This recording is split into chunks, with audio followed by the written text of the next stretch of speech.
నమస్తే, welcome to studio 4 news bulletin. ముందుగా headlines చూద్దాం. ఒక జనవరి నెలలోనే 10,000 కోట్ల రెవెన్యూ ఖర్చులు దేనికి చేశావు జగన్ రెడ్డి? నీలాయపాలెం విజయ్. ముఖ్యమంత్రి శ్రీ వైఎస్ జగన్ సమక్షంలో వైఎస్ఆర్సీపీలో చేరిన విశాఖపట్నంకు చెందిన డాక్టర్ కంచర్ల అచ్యుతారావు.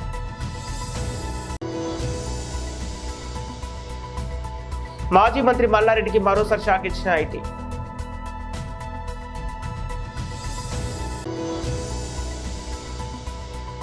కేఎల్ రాహుల్ ఐపీఎల్లో ఆడడంపై క్లారిటీ. బీఆర్ఎస్ ఎమ్మెల్యే మాజీ మంత్రి మల్లారెడ్డిపై ఐటీ శాఖ మరోసారి పంజా విసిరింది. మల్లారెడ్డి కాలేజీలో మేనేజ్మెంట్ కోటా సీట్లను ఎక్కువ ఫీజుకు యాజమాన్యం అమ్ముకుంటుందని ఆరోపణలు రావడంతో ఐటీ అధికారులు సోదాలు నిర్వహిస్తున్నారు. మల్లారెడ్డి అగ్రికల్చర్ యూనివర్సిటీలో 40 మంది విద్యార్థులకు డిటెన్షన్ చేయడంతో అక్కడ ఉద్రిక్తత పరిస్థితులు నెలకొన్నాయి. లాభాపేక్ష కోసం విద్యార్థులు జీవితాలతో చెలగాటమాడుతున్నారంటూ విద్యార్థులు, వారి తల్లిదండ్రులు ఆగ్రహం వ్యక్తం చేస్తున్నారు. లెక్కల్ని రికార్డులో సక్రమంగా చూపించడం లేదనే ఆరోపణలు కూడా ఉన్నాయి. ఈ నేపథ్యంలో ఐటీ అధికారులు సోదాలు నిర్వహిస్తున్నారు. గాయం కారణంగా ఇటీవల ఇంగ్లాండ్తో టెస్ట్ సిరీస్ నుంచి మధ్యలో తప్పుకున్న team India dashing wicket keeper batsmen KL Rahul ఐపీఎల్లో ఆడడంపై స్పష్టత వచ్చింది. కేఎల్ రాహుల్ పూర్తి ఫిట్నెస్ సాధించాడని బెంగళూరులో జాతీయ క్రికెట్ అకాడమీ నిర్ధారించింది. కేఎల్ రాహుల్ ఐపీఎల్లో లక్నో సూపర్ జాయింట్స్ జట్టుకు కెప్టెన్గా వ్యవహరిస్తున్నాడు.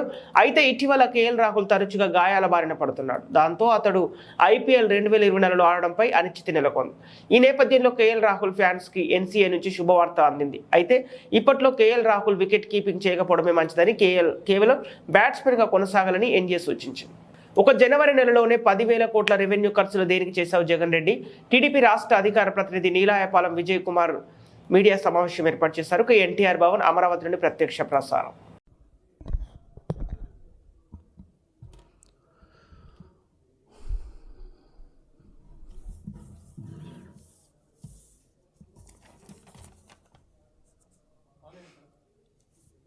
ఓకే,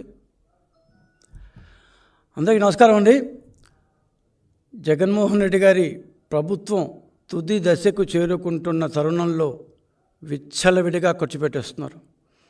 ఎందుకు ఖర్చు పెడుతున్నారో, ఎక్కడి నుంచి డబ్బులు తెస్తున్నారో, రకరకాల మార్గాల ద్వారా అప్పులు తెస్తూ ఆ డబ్బుల్ని విచ్చలవిడిగా, అంటే బడ్జెట్కి ఏమాత్రం సంబంధం లేకుండా ఒక్కొక్క నెలలో రెవెన్యూ ఖర్చు అనే పద్దు కింద అన్నిటినీ ఖర్చు చెప్పకుండా రెవెన్యూ ఖర్చు అంటూ చెప్తూ వేల కోట్లు ఖర్చు పెట్టేస్తున్నారు. ఉదాహరణకి క్యాగ్ లెక్కల ప్రకారం, మనకున్న సమాచారం ప్రకారం క్యాగ్ లెక్కలు చూస్తే జనవరి మాసానికి క్యాగ్ లెక్కలు వచ్చాయి. దీని ప్రకారం చూస్తే ఒక్క జనవరి నెలలోనే మాత్రమే రెవెన్యూ ఖర్చు, అంటే రోజువారీ ఖర్చు అంటారు దాన్ని. సో రెవెన్యూ ఖర్చు కింద దాదాపు 10,300 కోట్లు ఖర్చు పెట్టారు. ఈ 10,300 కోట్లు ఎందుకు ఎక్కువ ఉంటున్నానంటే, జనరల్గా ప్రతి నెల రెవెన్యూ ఖర్చు ఒక 4-5 వేల కోట్లు ఉంటుంది. మ్యాక్సిమం 6,000 కోట్లు 7,000 కోట్లు ఎప్పుడు దాటదు. గత సంవత్సరం కానీ దాని ముందు సంవత్సరం కానీ ఈ జనవరి మాసానికి ముందు మంత్స్లా కానీ ఎక్కడ కూడా 6-7 వేల కోట్లు దాటం లేదు. ఆ దాటని పరిస్థితుల్లో ఒక్క జనవరి నెలలో మాత్రమే 11,000 కోట్లు, దాదాపు 10,400 ప్లస్ ఎక్స్ట్రా, ఇంత ఖర్చు ఒక నెలలోనే, అంటే దాదాపు 5,500 వేల కోట్ల రూపాయలు అదనంగా ఖర్చు పెట్టేసింది గవర్నమెంట్. కానీ క్యాగ్కి ఇచ్చిన లెక్కలో మాత్రం 10,300 కోట్లు రెవెన్యూ ఖర్చు అంటూ చిన్న పద్ధతిని చూపిస్తారు. క్యాగ్ కూడా అర్థం చేసుకోవాలి, ఎందుకంటే దాదాపు ఇంత ఖర్చుని ఒక చిన్న స్టేట్మెంట్ కింద రెవెన్యూ ఖర్చు అంటూ ఇచ్చేస్తే ఇంకా ప్రతి నెల ఈ ఏమంటారు గవర్నమెంట్ ఖర్చులు ఇచ్చేం లాభం? 10,300 కోట్లు ఖర్చు పెట్టాము రెవెన్యూ ఖర్చు కింద, అంటే ఆ 10,300 కోట్లు బ్రేకప్ ఇవ్వకపోతే ఏం లాభం? క్యాగ్ యొక్క పారదర్శకత ఇక్కడ ఎక్కడొస్తుంది? సరే, ఇప్పుడు ఇంత ఖర్చు ఒక నెలలోనే ఎక్స్ట్రా పెట్టినప్పుడు అందరూ ఏమంటామంటే, అబ్బా జగన్మోహన్ రెడ్డి గారు ఏదో పెద్ద ప్రాజెక్ట్ పెట్టారు, లేకపోతే ఒక పెద్ద స్కీమ్ ఇచ్చారు, సంతోషం లేక కనీసం ఖర్చు పెట్టారు అనుకుందాం. కానీ ఏ స్కీములు లేవు, కొత్తగా ఏ స్కీములు లేవు. మాసానికి 5,000 కోట్లు ఉండే ఖర్చు ఒక్కసారిగా 10,300 కోట్లకు వెళ్ళిపోయింది. 5,000 కోట్ల రూపాయలు అదనంగా ఖర్చు పెట్టారు. మిగతా ఖర్చులు అంటే వడ్డీలు కట్టడం, సబ్సిడీలు, సిబ్బంది జీతాలు, పెన్షన్లు ఇవేవీ మారలేదు, ఇవన్నీ అట్లే ఉన్నాయి. కానీ ఖర్చు మాత్రం ఒక్కసారిగా 10,300 కోట్లకు వెళ్ళిపోయింది. ఏ అస్మదీయులకి పేమెంట్లు ఇచ్చారు, ఏ కాంట్రాక్టర్లకి పేమెంట్లు ఇచ్చారు, ఎన్నికలు వచ్చేసాయి, కోడ్ వచ్చేస్తుంది అంటూ జనవరి నెలలోనే మీ పందారానికి తెరలేపేశారా? ఎక్కడి నుంచి పెట్టారు ఈ ఖర్చు? కనీసం ప్రజలకి మీరు జీవోలు ఇవ్వరు, అన్ని కాన్ఫిడెన్షియల్ సెక్షన్లో పెట్టేస్తారు. అంటే ప్రజలకు ఏమాత్రం తెలియకుండా, ఏమాత్రం పారదర్శకత అనేది లేకుండా, ట్రాన్స్పరెన్సీ అనేది సున్నా, మీరు ఖర్చు మాత్రం బ్రహ్మాండంగా పెట్టేస్తారు. 5,000 కోట్ల రూపాయలు ఎక్కడికి వెళ్ళాయి? ఈ రెవెన్యూ ఖర్చు అని పెట్టిన దీంట్లో అసలు ఏం ఖర్చు పెట్టారు? ఏ కాంట్రాక్టుల కోసం, ఇందాక నేను చెప్పినట్టు ఏ అస్మదీయుల కోసం ఈ ఖర్చు అయింది? అసలు రెవెన్యూ ఖర్చు ఏంటి అంటే మామూలు సామాన్యులకి డౌట్ రావచ్చు, ఏంది రెవెన్యూ ఖర్చు అంటే? కాఫీలు, టీలు, డీజిల్లు, పెట్రోలు, కాంట్రాక్టుల పేమెంట్లు, ఏదైనా సరే రోజువారీ పేమెంట్లో రెవెన్యూ ఖర్చు ఉంటారు. స్పెసిఫిక్గా ఒక్కొక్క స్కీమ్ ఇచ్చినప్పుడు నాన్ ప్లాన్ ఎక్స్పెండిచర్ అంటారు, ప్లాన్ ఎక్స్పెండిచర్. ఇప్పుడు ఆ యొక్క 2 పదాలు లేవు, కేవలం రెవెన్యూ ఎక్స్పెండిచర్, క్యాపిటల్ ఎక్స్పెండిచర్ రెండే ఉన్నాయి. ఏదన్నా అదనంగా స్పెసిఫిక్ స్కీములు పెడితే ఆ స్కీములు పేర్లు ఇస్తారు. సో మొత్తానికి క్యాగ్కి ఇచ్చిన రిపోర్ట్లో సింపుల్గా రెవెన్యూ ఎక్స్పెండిచర్ అంటే 2,09,000 కోట్ల రూపాయలు ఈ సంవత్సరం ఖర్చు పెడితే 87,000 కోట్ల రూపాయలు రెవెన్యూ ఎక్స్పెండిచర్. మరి ఈ లెక్కలు ఎప్పుడు వస్తారా బాబు అంటే సంవత్సరం తర్వాత వస్తాయన్నమాట. నెక్స్ట్ బడ్జెట్ ఇస్తారే అప్పుడెప్పుడో అప్రోప్రియేషన్ ఆఫ్ అకౌంట్స్ అని చెప్పి ఒక్కొక్క పద్ధతిలో ఏం ఖర్చు పెట్టారు అంటూ వస్తుంది. అది మనకి అట్లా అర్థం కాదు, మన దాకా రాదు. అప్పటికి పుణ్యకాలం పూర్తయిపోయింటుంది. సో ఎలక్షన్ ముందర ఈ ఖర్చు ఎందుకు పెడుతున్నారు? కాగ్ లెక్కల ప్రకారం జనవరి మాసంలో జనరల్గా ప్రతి మాసం 4,500 నుంచి 5,500 కోట్ల రూపాయలు అప్పు చేస్తున్నాడు జగన్మోహన్ రెడ్డి. అదే ఎక్కువ ఉంటున్నాం. ఈ సంవత్సరంలో జనవరి మాసం దాకా దాదాపు 72,000 కోట్ల రూపాయలు అప్పులు చేశారు. ప్రతి నెల 5,000-6,000 కోట్ల రూపాయలు అప్పులు చేసే జగన్మోహన్ రెడ్డి గారు జనవరి నెలలో 8,484 కోట్ల రూపాయలు అప్పు చేశారు. 8,484 crores. రెవెన్యూ ఖర్చేమో 10,368 కోట్లు. ఒక 2,000 కోట్ల రూపాయలు అదనంగా 2,500 కోట్ల రూపాయలు అదనంగా అప్పు చేశారు ఈసారి. అసలు ఈ అప్పు ఎక్కడి నుంచి వచ్చింది అంటూ ఆర్బీఐ సైట్కి పోయి చూసాం మేము. ఆర్బీఐలో కరెక్ట్గా ప్రతి వారం ఎంతెంత అప్పు తీసుకుంటుందో నికరంగా ఇస్తారు. నాట్ ఓన్లీ ఆంధ్రప్రదేశ్, ప్రతి రాష్ట్ర ప్రభుత్వం ఎంతెంత ఆర్బీఐ ద్వారా అప్పు తీసుకుంటుంది. ఆర్బీఐ దీంట్లో చాలా నిశితంగా పరిశీలిస్తే జనవరి మాసంలో 6,550 కోట్లు మాత్రమే అప్పు తీసుకోఉంది ఆంధ్రప్రదేశ్ ప్రభుత్వం. 6,550 crores ఆర్బీఐ ద్వారా. మరి 8,484 కోట్ల రూపాయలు అని చెప్తున్న క్యాగ్ తప్ప, లేకపోతే ఆర్బీఐ తప్ప? లేదు, ఇద్దరూ కరెక్టే.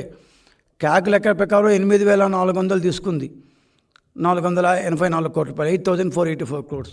ఆర్బీఐ ద్వారా 6,550 crores. ఈ మధ్యలో 2,100 కోట్లు ఉంది, ఏదో కార్పొరేషన్ నుంచి దొంగ లెక్కల ద్వారా తీసేసుకున్నారు.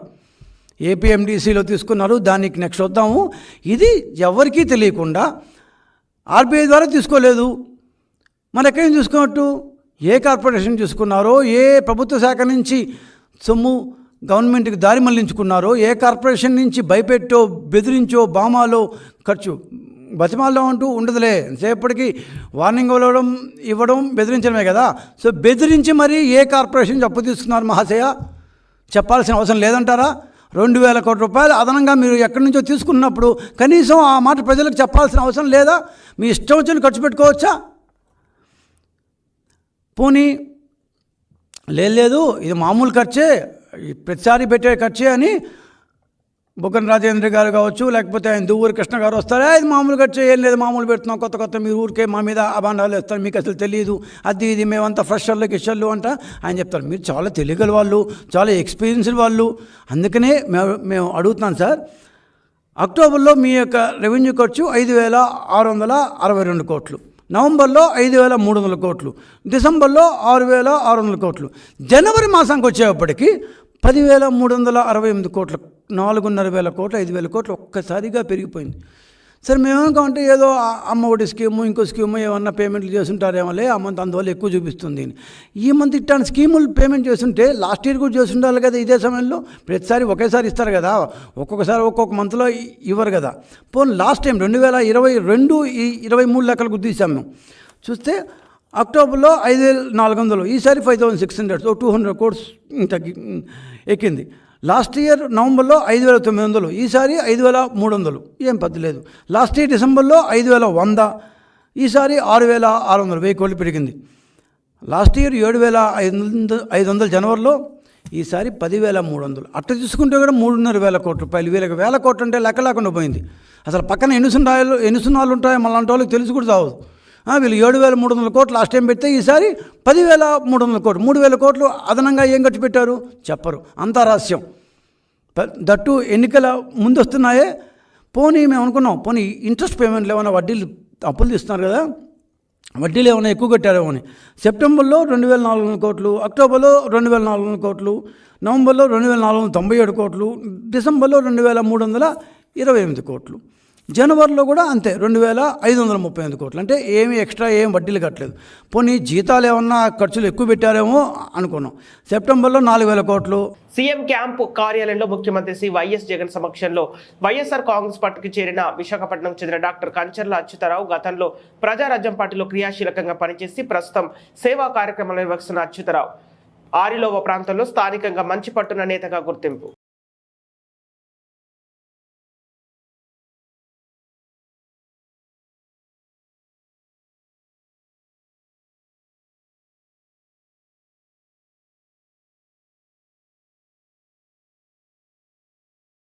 కరీంనగర్ జిల్లా గన్నాయవారం మండలంలో గుండ్లపల్లి నుండి పొత్తూరు వరకు డబుల్ రోడ్డు శాంక్షన్ అయిన ప్రజలకు నోచుకోలేక ప్రజలు పడుతున్న ఇబ్బందులు అన్ని ఇన్ని కావు. అప్పటి టీఆర్ఎస్ ప్రభుత్వంలో శిలాఫలకాలకు శంకుస్థాపనలే తప్ప ఇలాంటి పురోగతి లేని రోడ్డు ఇప్పటికైనా ప్రభుత్వం మారింది. ఈ కాంగ్రెస్ ప్రభుత్వం ఎమ్మెల్యే ఈ పనిలో పురోగతి సాధిస్తాడని ప్రజలు కొండంత ఆశలతో ఎదురు చూస్తున్నారు. ఇక పని జరిగినా లేదా శిలాఫలకాలకే పరిమితమై వేచి చూడాలి.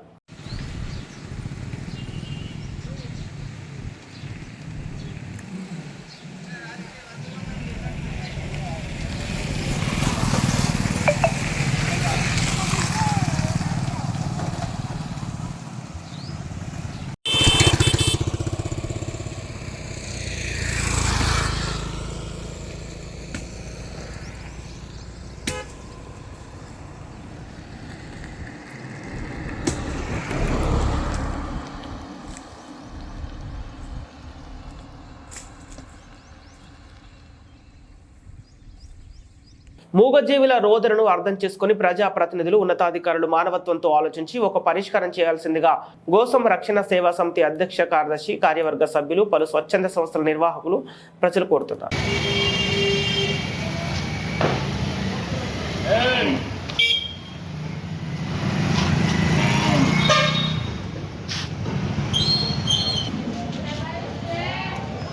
రానున్న 2024 ఎలక్షన్లో ఉమ్మడి పశ్చిమ గోదావరి జిల్లాలో 3 అసెంబ్లీ స్థానాలు ఎస్సీ రిజర్వ్డ్ ఉన్నాయి. ఈ 3 స్థానాల్లో మాదిగ సోదరులకు కేటాయించడం మీ పార్టీలోనే పనిచేసిన మా మాల సోదరులకు ఇవ్వకపోవడం మీ పార్టీలో ఉన్న మాలల్ని అవమానించడం అవుతుంది. అలాగే మమ్మల్ని అందరినీ బాధ పెట్టడం జరిగిందని దానికి మూల్యం మీరే చెల్లించుకోవాల్సి ఉంటుందని మాల మహాసేన జాతీయ అధ్యక్షులు ఆలగ రవికుమార్ అన్నారు. ఏలూరు జాతీయ కార్యాలయం వద్ద జరిగిన ముఖ్య నాయకుల సమావేశంలో మాల మహాసేన నాయకులు ఈ విధంగా స్పందించారు. ఇది వరకు మాట్లాడుతూ మాదిగలకు ఎస్సీ వర్గీకరణ చేసి న్యాయం చేశారని చెప్పిన మాట వాస్తవం కాదని అన్నారు. మానిపోయిన గాయాన్ని తిరిగి గుర్తు చేసి ఎన్నికల వాతావరణంలో మాలలను బాధ పెట్టడం సరైంది కాదని ప్రశ్నించారు. ఇక దీనికి టీడీపీ పార్టీలో ఉన్న మాలలంతా స్పందించాలని ఆయన కోరారు. జగన్మోహన్ రెడ్డి 27 సంక్షేమ పథకాలు రద్దు చేస్తే ఈ రాష్ట్రంలో మందకృష్ణ మాదిగ సోదరుడు ఏమైపోయాడు, ఎందుకు స్పందించలేదని అన్నారు. ఈ రాష్ట్రంలో మాల మహాసేనతో పాటు అనేక దళిత సంఘాలు, అనేక మంది మాల నాయకులు పెద్ద ఎత్తున ధర్నాలు చేశారని సభలు నిర్వహించారు. ప్రజలలో చైతన్యపరిచి మాలలను గుర్తు చేశారు. అందరికి జై భీమ్, జై భీమ్, జై భీమ్, జై భీమ్. నా పేరు ఆలగ రవికుమార్, మాల మహాసేన జాతీయ అధ్యక్షుడిని. ఈరోజు తెలుగుదేశం అధినేత నారా చంద్రబాబు నాయుడు గారి యొక్క వ్యవహార శైలి మాలల్ని చాలా బాధిస్తుంది. ఎందుచేతనంటే పశ్చిమ గోదావరి జిల్లాలో 3 ఎస్సీ కాన్స్టిట్యున్సీలు ఉంటే 3 ఎస్సీ కాన్స్టిట్యున్సీలో కూడా మాదిగ సోదరులే నియమించడం, ఆ పార్టీలో కష్టపడినటువంటి మాల సామాజిక వర్గం చెందినటువంటి మీ నాయకుల్ని పక్కన పెట్టడం చాలా బాధాకర విషయం. అలాగే కృష్ణా జిల్లాలో కూడా మరి 3 మాల స్థానాల్లో 3 అసెంబ్లీ స్థానాల్లో 3 కూడా మాదిగల్ని నిర్మించడం, మాలను కూడా పక్కన పెట్టడం అనేది చాలా బాధాకరం. ఈ రాష్ట్రంలో 1 కోటి మందికి పైగా మాల ఉన్నటువంటి విషయం, మేజర్ కమ్యూనిటీ మాల అని చెప్పేసి మీకు తెలుసు. అయినప్పుడు కూడా మీరు మాలల్ని మీ దగ్గర చేర్చుకోకపోవడం, మాలలకి సరైన వాగ్దానం చేయకపోవడంలో మరి మీ యొక్క వ్యవహార శైలి ఏంటో, మీ యొక్క ఆలోచన ఏంటో, మీ అంతరంగం ఏంటో మాకు తెలియకుండా పోతుంది. మన కూడా బహిరంగ మీరే చెప్పారు, నేను ఏ ఎస్సీ వర్గీకరణ నేనే ఆజ్యం పోశాను, నేనే కింగ్ని తోపుని తురిమి అన్నట్టుగా గొప్పలు చెప్పుకున్నారు. కానీ ఈ రాష్ట్రంలో గుర్తుపెట్టుకో చంద్రబాబు, ఈ రాష్ట్రంలో అధిక శాతం మాల ఉన్నామనేటువంటి విషయాన్ని మాత్రం నువ్వు గుర్తుపెట్టుకో. ఎందుకంటే గతంలో ఈ ఒంటెద్దు పోకడపోయి నీ యొక్క పదవికి నువ్వే అసలు పెట్టుకునే పరిస్థితి తీసుకొచ్చావు. కానీ ఇప్పుడున్నటువంటి పరిస్థితుల్లో కొన్ని వ్యవహార శైలి మార్చుకో. ఈ రాష్ట్ర వ్యాప్తంగా జగన్మోహన్ రెడ్డి గారు 27 సంక్షేమ పథకాలు తీసేసినప్పుడు మరి ఎక్కడ ఎంఆర్పిఎస్ నాయకుడు మందకృష్ణ మాదిగ మాట్లాడా? లేకపోతే ఎక్కడ ఆయన లీడర్లు ఎవరైనా మాట్లాడారా? ఎవరు మాట్లాడలే. మరి చంద్రబాబు మరి జగన్మోహన్ రెడ్డి గారిని గో బ్యాక్ జగన్ అన్నది మేమే, జగనే డౌన్ అన్నది మేమే. 27 సంక్షేమ పథకాలు తీసేసినప్పుడు కానీ ఎంతమంది దళిత నాయకులు ఉన్నారు? ఆలగ రవికుమారే కానివ్వండి, ఈ రాష్ట్రం అనేక మంది దళిత నాయకులు అందరూ కూడా గళమెత్తి జగన్మోహన్ రెడ్డిని నేను దించుతామని చెప్పేసి మేము విమర్శలు చేసింది మేమే, మాలమే. ఏ మాదిగ సోదరుడు కూడా మీ గేటు దాటి బయటికి రాలేదు, బోర్డు దాటి బయటికి రాలేదు. కానీ మరి నువ్వు ఇంత పోరాటం చేసినటువంటి మాల సామాజిక వర్గాన్ని నువ్వు విస్మరించడం అనేది నువ్వు చేసేటువంటి దుర్మార్గమైన చర్య. ఇప్పటికైనా మార్చుకోలేనట్టయితే నీకు తగిన మూల్యం నువ్వే చెల్లించుకునేటువంటి పరిస్థితులు నీకే వస్తాయని చెప్పేసి నేను మనవి చేస్తాం. అదేవిధంగా రాయపాటి అరుణ జనసేన నాయకురాలు, ఆవిడని కూడా కులం పేరుతో తిట్టి జనసేన పార్టీ నాయకులు దూషించినప్పటికీ ఇవాళ కూడా పవన్ కళ్యాణ్ గారు స్పందించలేదు. దయచేసి పవన్ కళ్యాణ్ కూడా స్పందించాలని చెప్పేసి నేను మనవి చేస్తున్నా. ఇప్పుడైనా కూడా నీ వ్యవహార శైలి మార్చుకోకపోతే నీకు తగిన గుణపాఠం చెప్తారు, ప్రజలే గుణపాఠం చెప్తారు.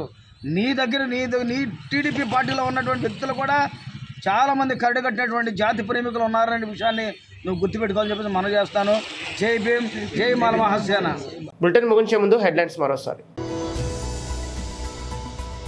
ఒక జనవరి నెలలోనే 10,000 కోట్ల రెవెన్యూ ఖర్చులు దేనికి చేశావు జగన్ రెడ్డి? నీలాయపాలెం విజయ్. ముఖ్యమంత్రి శ్రీ వైఎస్ జగన్ సమక్షంలో వైఎస్ఆర్సీపీలో చేరిన విశాఖపట్నంకు చెందిన డాక్టర్ కంచర్ల అచ్యుతారావు.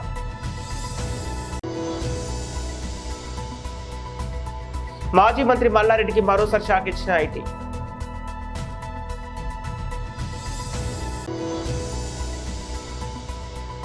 కేఎల్ రాహుల్ ఐపీఎల్లో ఆడడంపై క్లారిటీ.